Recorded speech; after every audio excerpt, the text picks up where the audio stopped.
Well, with more on the legacy of the Dayton Accords, I'm joined now from Berlin by Gerald Knaus of the European Stability Institute. Thank you very much for your time.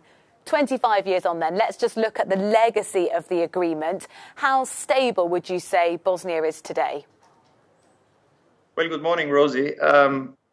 I think it is useful to compare Bosnia to some of the other conflicts that we've seen, wars, ethnic cleansing in the early 90s.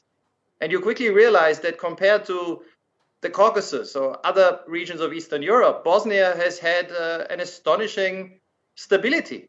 8 national elections have been held, the last in 2018, described as free and fair by international observers. You have a homicide rate in Bosnia which is lower than in many EU member states. You have no inter-ethnic crime. You have seen the largest return of refugees, minority refugees, in any post-conflict region in the world in the last decades. Now, all of this doesn't do away with the fact that it's a poor country, it's isolated.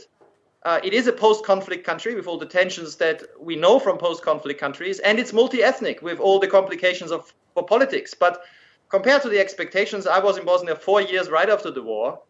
And compared to what we were then hoping to see, the fact that we've had so many changes in government at all levels in this country for so many years peacefully and so many coalitions formed between so many different parties is striking.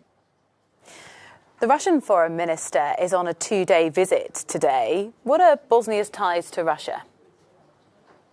Well, Russian foreign policy in the Balkans has, unfortunately, been very clear about its objectives. Russia tried to stop Montenegro joining NATO. Russia tried to stop North Macedonia and Greece reaching an agreement. And Russia is trying to slow down Bosnia's path towards both NATO and the EU.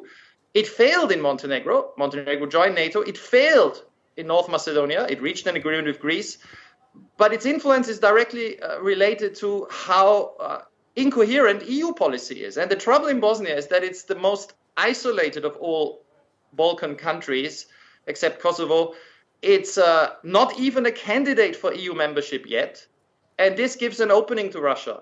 Also, loose talk in the United States that somehow the Dayton Constitution needs to be changed, without any clear idea how this is supposed to be done, gives Russia an opening to pose as a defender of Dayton, when we know that the real Russian objective is, to create anti-Western allies in Bosnia. And the best way to do that is to allow Russia to pose as a defender of a constitutional arrangement, which is actually in the Western interest to support. Thank you very much for your analysis. Really appreciate your time on the 25th anniversary. Speaking to us there from Berlin, Gerald Knaus of the European Stability Initiative.